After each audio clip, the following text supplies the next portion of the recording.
Tonight I'm in downtown Minneapolis, where human resources executives gather several times a year to share challenges, learn from each other, network, and learn from a dinner speaker. And this is really great advice for any people manager. Learn from each other. You're not alone, there's other people managers out there. It's a great idea just to get together, learn from each other, get advice, share stories, and learn best practices. You don't have to be an executive to do this. You don't need to have cocktails and a dinner and a speaker. Just grab a coffee, tea, whatever is standard in your culture, and get out there and network with other people.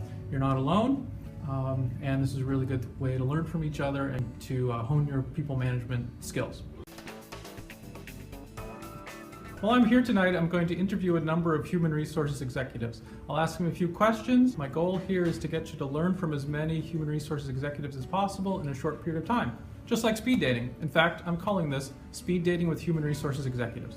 I hope you enjoy it, learn from it, and actually are inspired to go out and do the same and to learn from your own peers.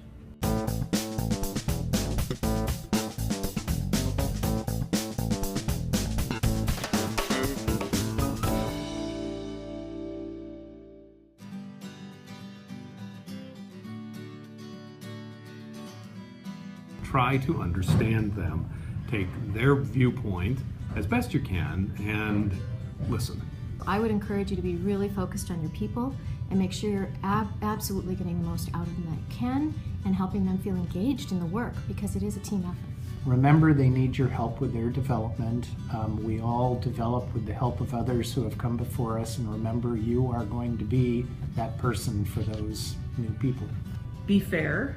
Think through objectively what the facts are and try to communicate repeatedly, because oftentimes we assume that the other person is obviously going to see things the same way we do as a manager, and they don't. Set expectations right up front. Be clear about what you expect from your team, and then help enable them to get there. Make sure to take the time to focus on getting to know your people, and specifically getting to know what motivates them, making sure that you get to know what really their strengths are and their development needs.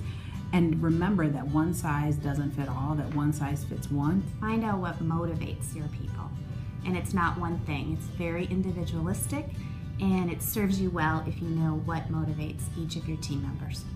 You suddenly move from getting everything done yourself to having to get things done through other people, and so that's a skill set that a lot of people don't have that they would need training on.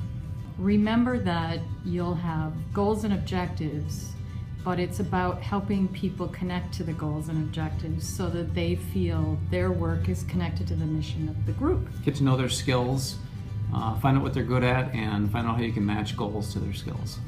Just remember what it was like to be managed and treat people that way.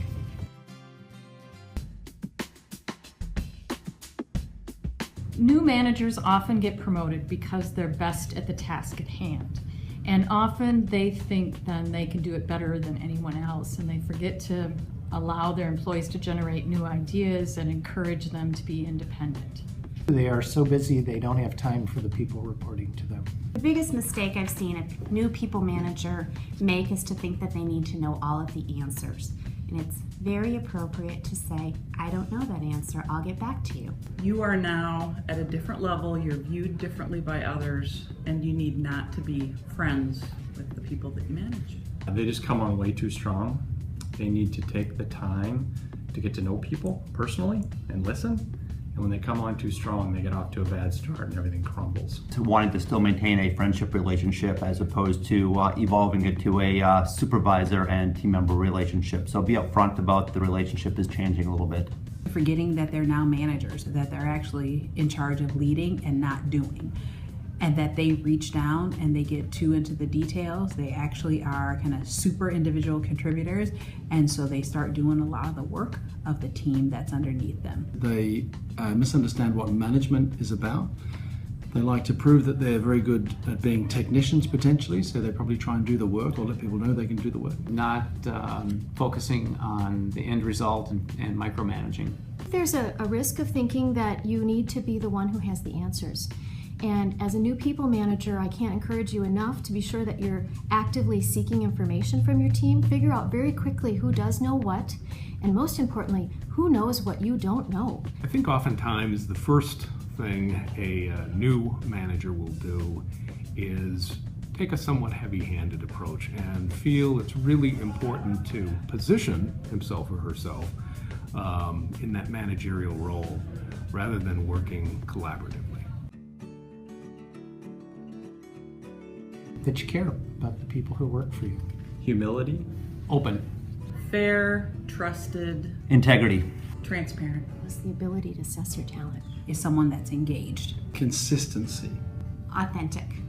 Integrity. Have empathy and excellent listening skills.